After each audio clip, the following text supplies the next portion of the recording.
Bismillahirrahmanirrahim.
Ketika tragedi Sakifah Bani Sa'idah, ketika menjelang wafatnya Nabi SAW, orang-orang Ansar sudah berkumpul dan menjagokan Sa'd bin Ubadah untuk menjadi pengganti Nabi SAW.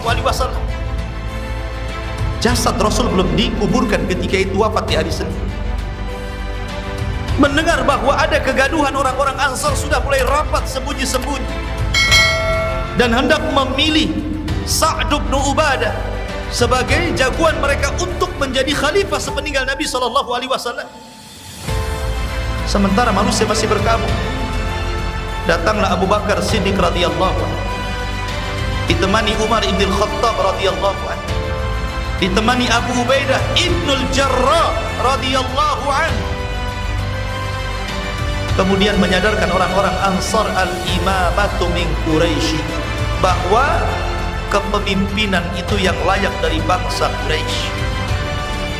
Dan itulah sabda Nabi SAW. Maka tiba-tiba Abu Bakar mengangkat tangan Umar dengan tangan kanan, mengangkat tangan Abu Ubaidah ibn Jarrah dengan tangan kirinya. Kemudian Abu Bakar mengatakan, kalau kalian ingin mencari pemimpin, dua orang inilah pemimpin yang layak sepeninggal Nabi SAW.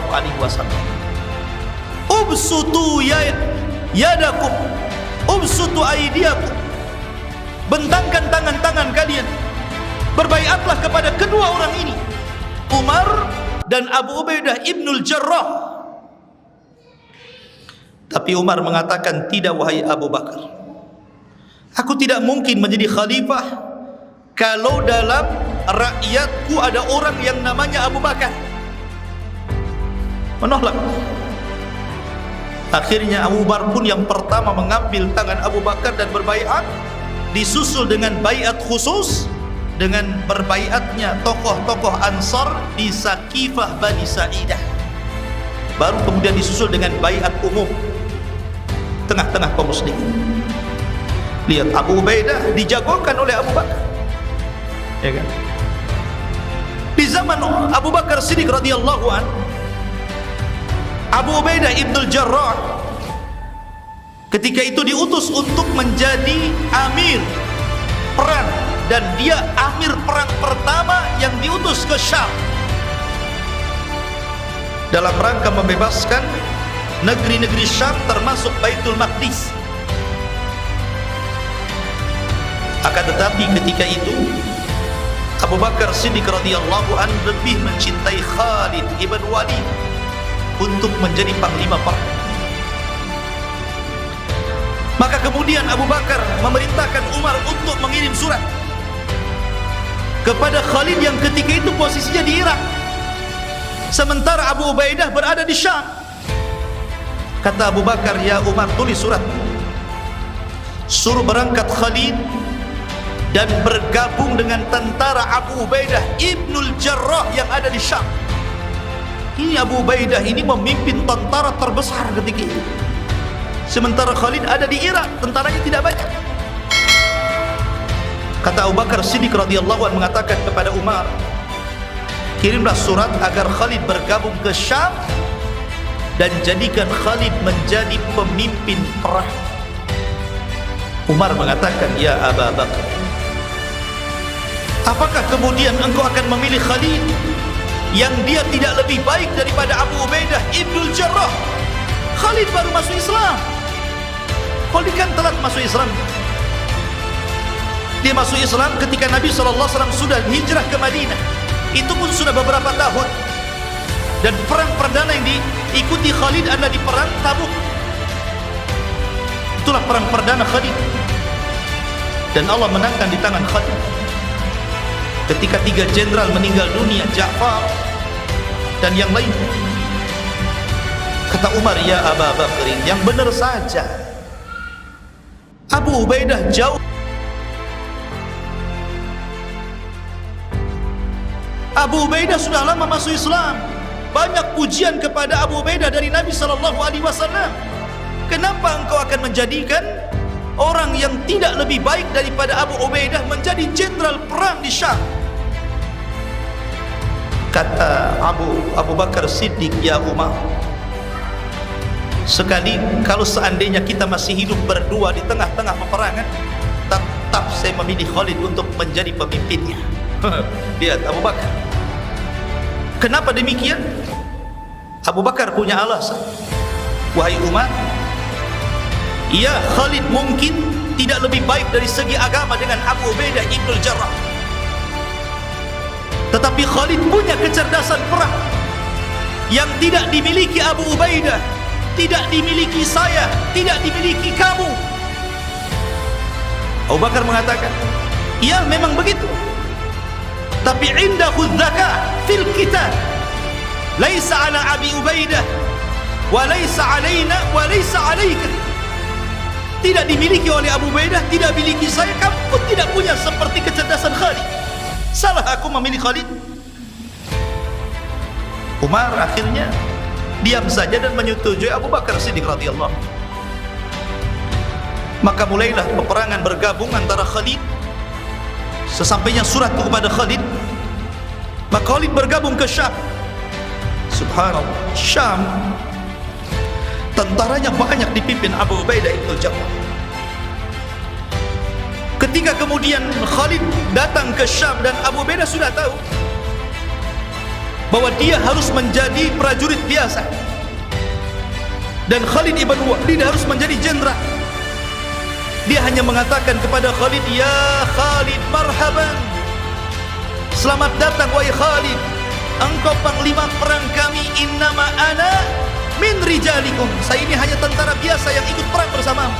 Tawadhu'nya Khalid, Abu Ubaidah Ibnul Jarrah kepada Khalid. Kalau sekarang jenderal tidak bisa kayak gitu, pasti dia akan menyurati pusat, kenapa saya dipecat, salah saya apa, bisa dipasalkan cat sembarangan. Masyarul muslimin yang dimuliakan Allah Azza wa Jalla. Tetapi ketika Abu Bakar meninggal dunia, maka Umar ibn Khattab radhiyallahu anhu memecat Khalid dan lebih memilih Abu Ubaidah Ibnul Jarrah untuk memimpin perang. Diutusnya surat pemberitahuan. Sampailah surat itu ke tangan Abu Ubaidah. Subhanallah, Abu Ubaidah tidak memberitahu Khalid. Surat itu tetap disimpan dia, sehingga kaum muslimin tidak tahu. Mereka hanya tahunya Khalid sebagai panglima mereka, dan Abu Ubaidah tetap menjadi prajurit biasa. Surat itu sudah di tangan dia, surat pengangkatan resmi loh jadi jenderal. Ini surat sudah sampai, tapi surat itu tidak diberikan kepada Khalid, disembunyikan sama Abu Ubaidah. Sampai selesai peperangan, dimenangkan kaum muslimin, baru surat itu diberitahukan kepada Khalid. Ada jenderal kayak gini di zaman sekarang? Ma'asyiral muslimin yang dimuliakan Allah Azza wa Jalla. Sehingga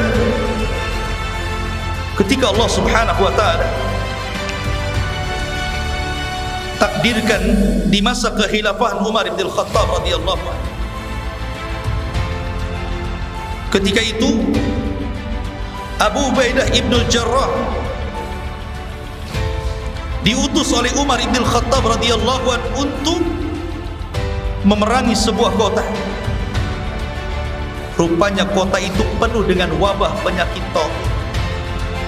Kota itu penuh dengan penyakit taun.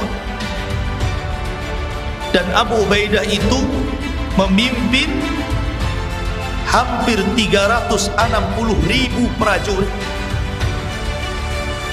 Abu Ubaidah tidak dikenal orang yang suka membangkang pemimpin tinggi. Apapun yang diperintahkan Umar ibn Khattab radhiyallahu anhu dia laksanakan. Dia tidak pernah membangkang apapun yang diperintahkan Amirul Mukminin. Dia senantiasa taat, mendengar dan taat. Karena itulah pesan Nabi SAW, isma'u wa ati'u, dengarkan dan taat.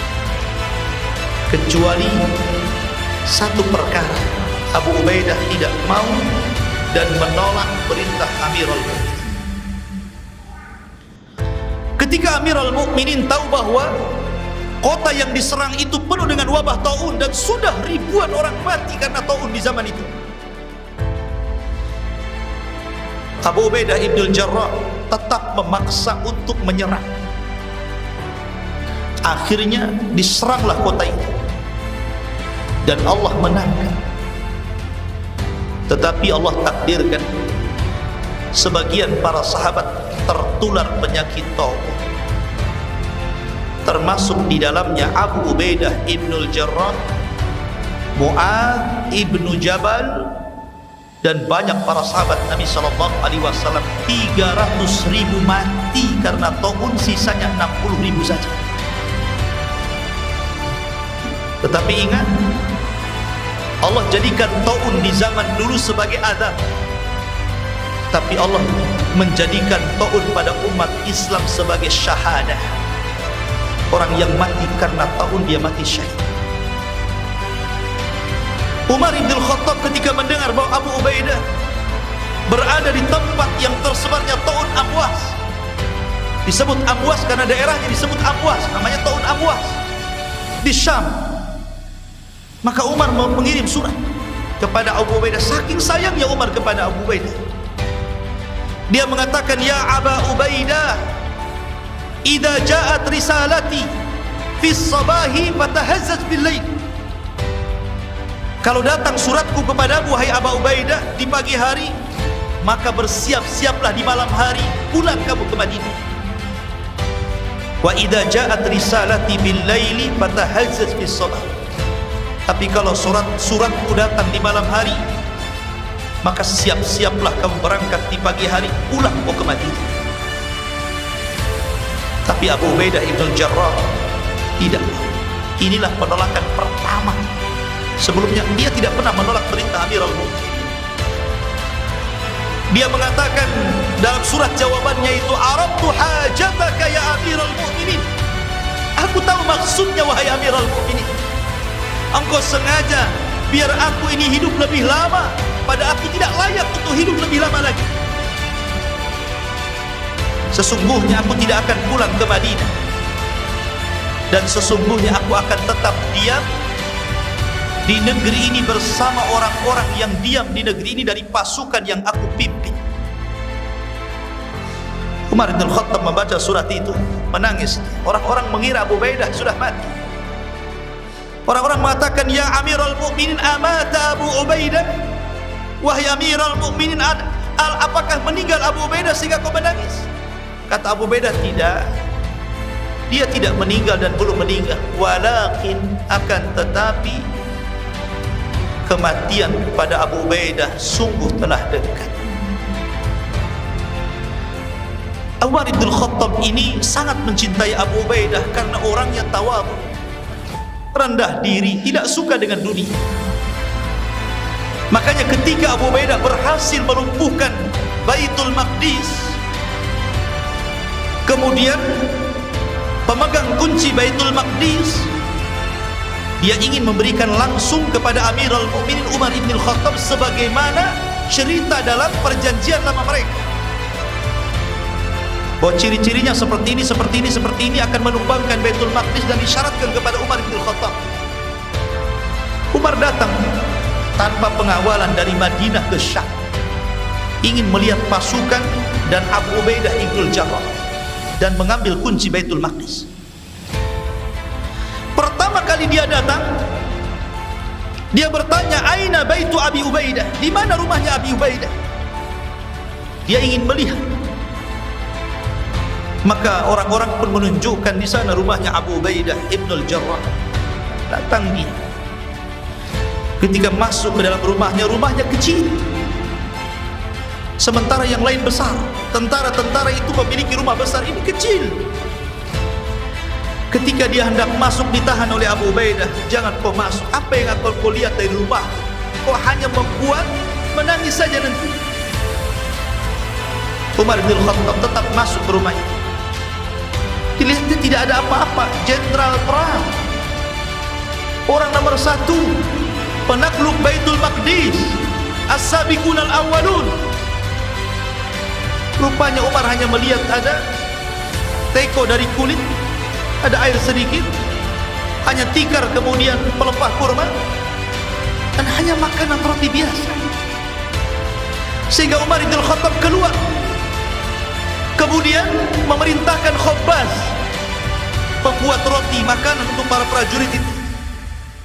Kata Umar bin Khattab radhiyallahu anhu, "Datangkan kepadaku makanan yang dimakan para prajurit, dan datangkan kepadaku makanan yang dimakan oleh Abu Ubaidah Ibnul Jarrah." Didatangkan sama Khabbaz, dicicipi sama Umar tuh roti-roti itu. Kata Umar, "Kulluna sagalatna dunya illa anta ya Aba Ubaidah." Semua kami disibukkan dengan dunia, tidak ada yang lepas dari dunia kecuali engkau, hai Aba Ubaidah.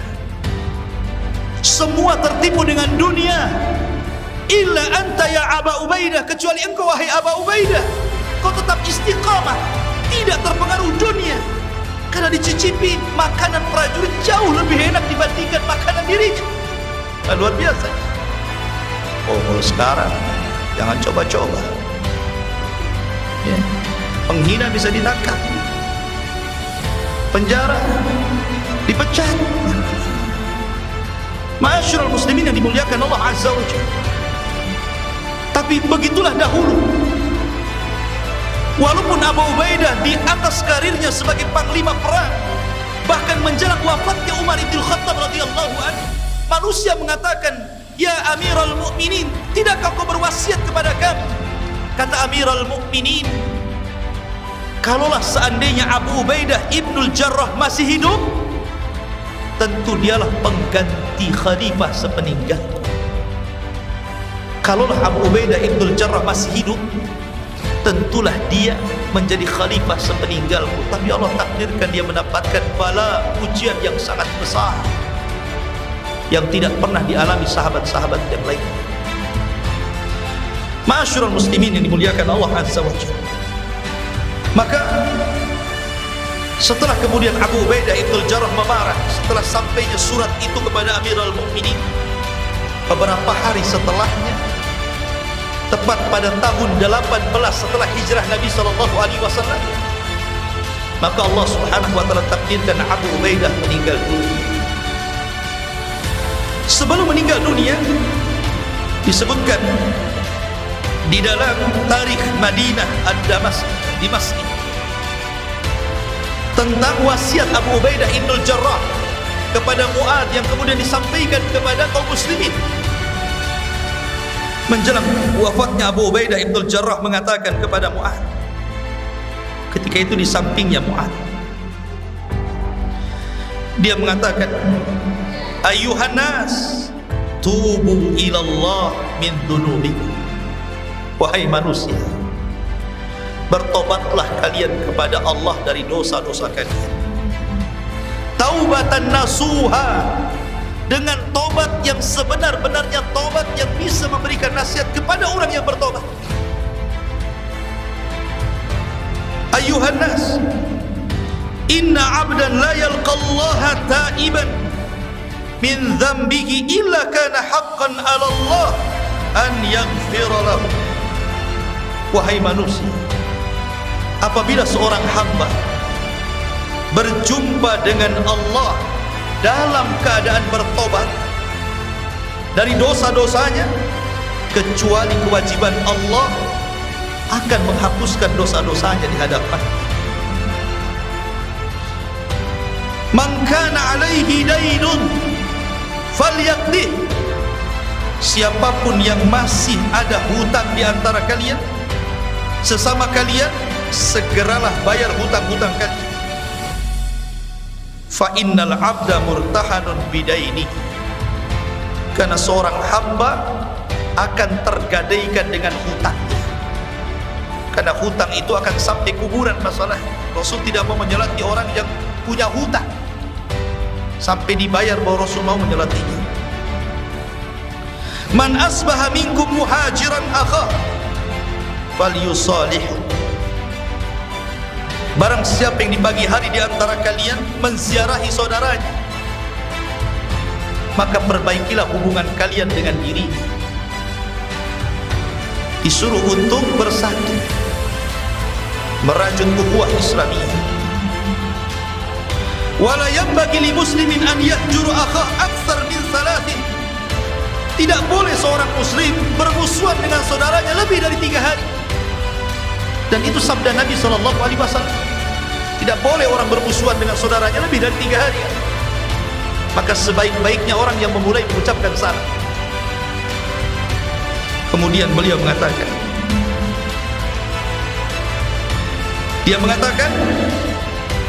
fatarahamu, maka salinglah kalian memberikan kasih sayang terhadap sesama kalian. Karena sesungguhnya orang yang memberikan kasih sayang, Allah akan memberikan sayangnya kepadanya. Dan ini sebagaimana sabda Rasul, man lam yarham la yurham. Orang yang tidak punya kasih sayang tidak akan dikasih Allah Azza wa Jalla. Irhamu man fil ardi yarhamukum man fis sama. Berikan kasih sayang kepada penduduk bumi, maka yang di langit akan memberi kasih sayang kepada. Baru setelah itu dia memandang Mu'adz ibn Jabal, kemudian mewasiatkan wasiat yang lain, di antaranya untuk supaya menjaga salat, menjaga puasa, menunaikan zakat, taat kepada para pemimpin dan tidak memberontak. Termasuk juga kata Abu Ubaidah ibnul Jarrah, hendaklah kalian ketika berjalan di dunia ini membawa bekal kazairah, seperti orang safar. Di sini Abu Ubaidah mengingatkan kesederhanaan hidup yang terakhir, karena memang beliau adalah salah satu contoh dari orang yang sangat sederhana. Ketika meninggalnya Salman Al-Farisi, di sampingnya ada Abdurrahman bin Auf dan ada Abu Ubaidah ibnul Jarrah. Salman ketika itu menangis. Kata Abdurrahman bin Auf, kenapa anda menangis wahai Salman? Bukankah anda ini sahib dan Nabi sallallahu alaihi wasallam kata wa kata. Bukankah kau sudah menemani Rasul begini dan begitu, sudah cukup, apa yang kau tangisi? Engkau ini orang yang paling cintai Nabi.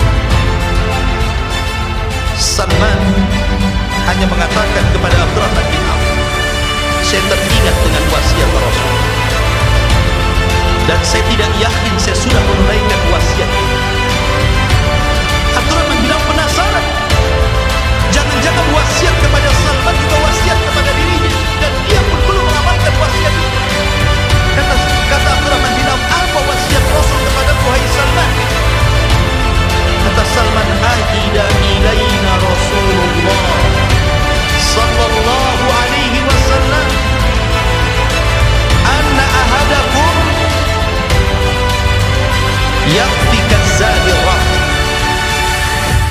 Rasul telah berwasiat kepada kami bahwa salah seorang di antara kalian apabila melakukan safar di dunia ini, maka bawalah bekal kazadir raqib, seperti bekal orang yang sedang safar. Ketika itu Abu Ubaidah langsung terenyuh. Kenapa? Karena Abu Ubaidah itu ketika sudah tua, dia punya koleksi kuda-kuda perang. Ya, dia jenderal tukang perang, ya kayak sekarang jenderal koleksinya mungkin ya pistol rusak atau senjata rusak gitu ya, mengingatkan perjuangan dia dulu gitu. Maka Abu Ubaidah kan di zaman itu bukan pistol rusak ya, bukan senjata AK rusak gitu. Ya udah lah, sudah tua, dikoleksi sama dia. Dia hanya memandang kudanya. Kemudian dia mengatakan, wallahi, aku belum pernah melaksanakan wasiat Nabi Sallallahu Alaihi Wasallam. Padahal kudanya cuma satu. Maka setelah itu dia infakkan kuda itu di jalan Allah Azza wa Jalla. Dan Abu Ubaidah meninggal tidak membawa apa. Betul kata Umar bin Khattab, semua para sahabat terfitnah dengan dunia kecuali engkau, hai Abu. Kecuali engkau, wahai Abu Ubaidah. Ma'asyiral muslimin yang dimuliakan Allah Azza wa Jalla. Maka Abu Ubaidah pun kemudian meninggal dunia karena tahun Amwas pada tahun 18 Hijriah dan dikebumikan di Syam.